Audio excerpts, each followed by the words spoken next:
Yo guys, what is up? Zorin here, back at it again. But this time we're not going to be doing a VGC video. We're going to instead talk about the tier list I made back a month ago. It's been a month. I think it was around the time before.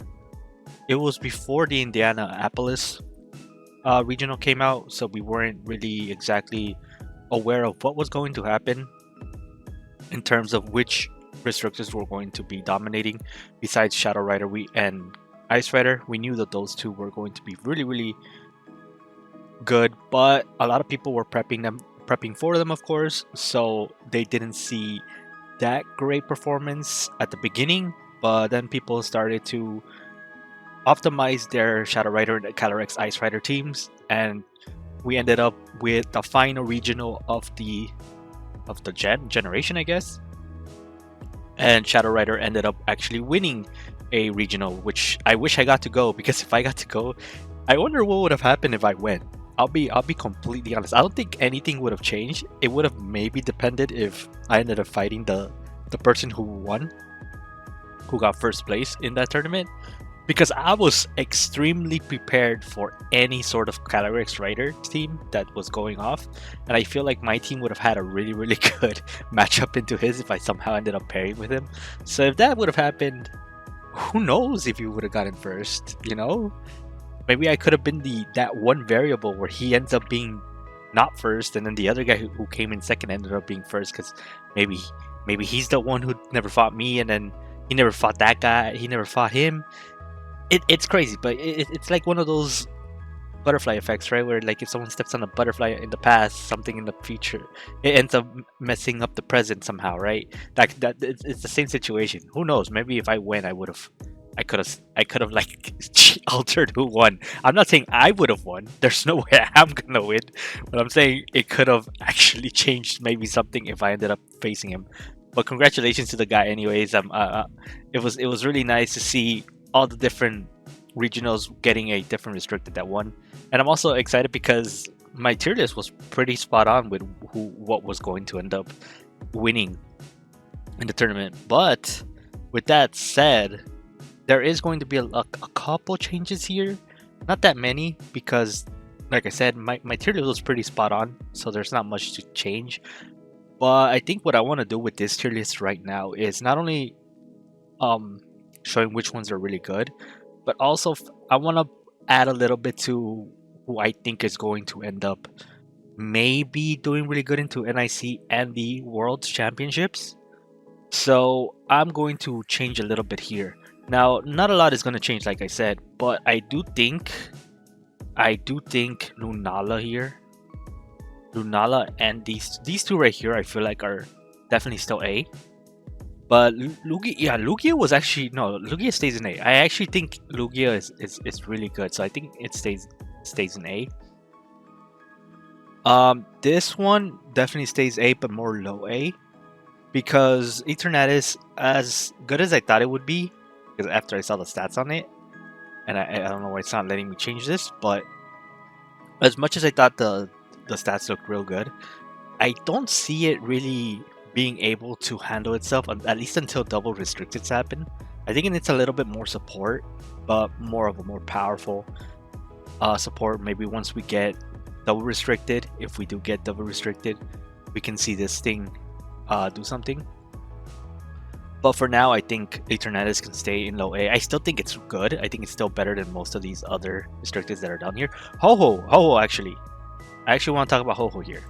Ho-Ho, I think, is going to be decent. I honestly want to put it in A, but I think there's so many things in A right now, so I'm gonna leave it a low B for now. But Ho-Ho has potential. I honestly think people are sleeping on Ho-Ho, and I really think once someone figures out Ho-Ho, it's going to be really good. Especially, this is why I don't want to talk about double restricteds yet until we know about the double restricted format coming out. Once that happens, I'll do a tier list for that too. But I think Ho-Ho has potential in double restricted for that for sure. In single restricted though, yeah, it kind of lacks, because it really does want the sun. The sun makes it a lot harder, but it's also very specially bulky, which is something that like really helps out against the Calyrex matchup. And not only that, it also stops the other Calyrex. So it's a really good bird to go into Calyrexes, in my opinion.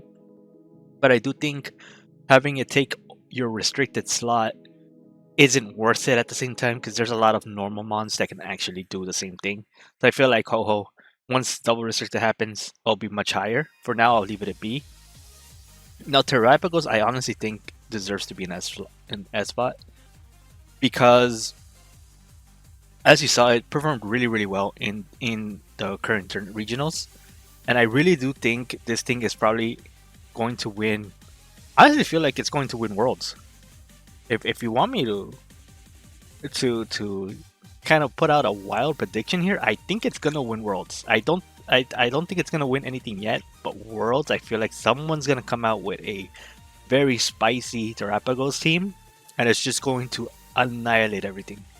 Absolutely going to annihilate it. I think in double restricted, this thing is gonna shine as well. This thing is going to absolutely shine in double restricted because the ability to just hit things that try to tear in front of it is actually super valuable. And I think once we're able to go into a double restricted, this thing is going to be a monster. But it's already a monster, and I think once we get to Worlds, I really do think this thing is going to be a monster. Zamazenta stays there. We saw that it performed really well. I knew it was going to, because the ability to not be like, it doesn't really care about intimidates, for example, and there's nothing that really stops you from having high defense, like how fake tiers exist, because fake tiers exist, right, for special defense drops. There's nothing that really stops defense besides running like tail whip or something, right? Screech, stuff like that could like hinder it. But by the way, that's actually kind of interesting. I might look into that.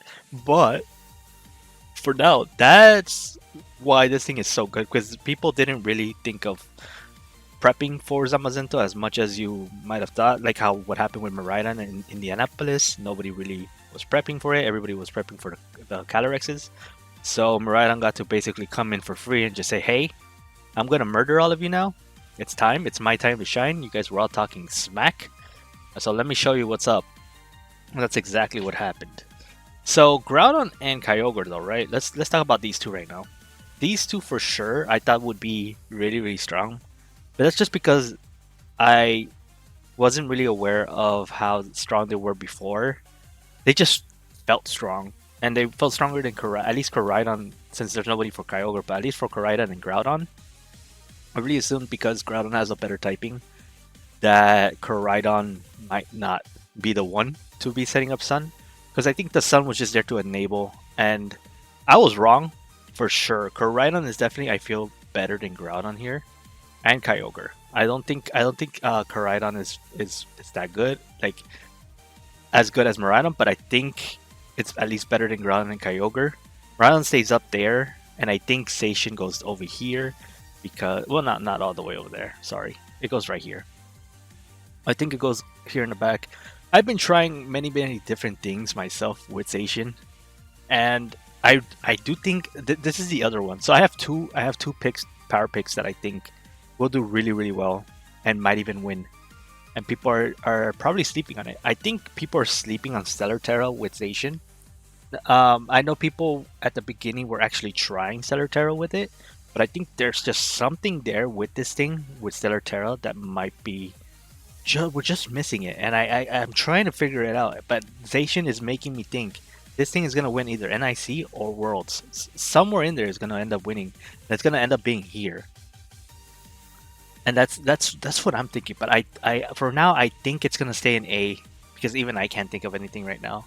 But I've been trying to think of something, so I'm gonna leave it at A. I think A is reasonable for it, and Koraidon stays high A. I don't think it's still S, but definitely with its performances now, I don't know why these don't want to go in there. Definitely with the performance that we have been seeing, I really think Koraidon is A and over Groudon now, because the Flare Blitz and the what's it called? The name just escaped me. His signature move, Collision Drive, Collision Course. I said Collision Drive, Collision Course.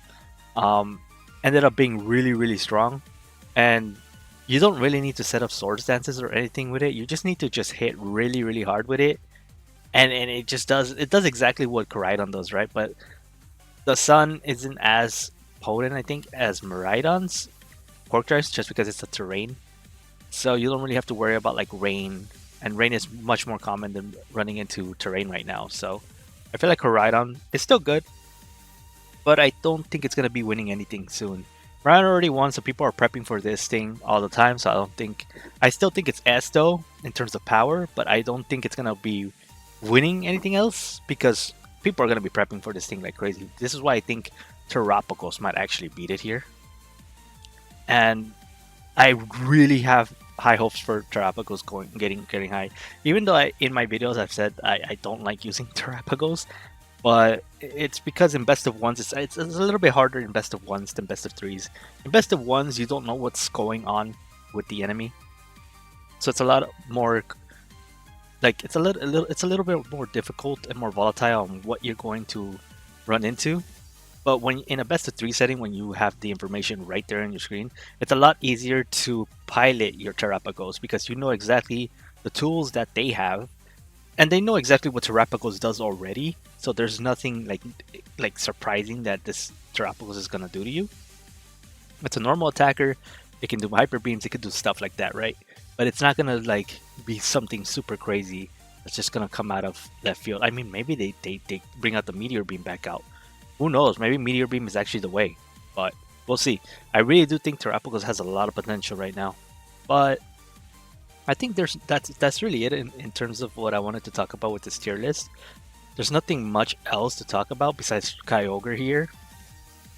Definitely underperforming, I think, but it did really well in the Los Angeles. Oh no, was it Bologna? The Bologna or what is? I forgot what it's called.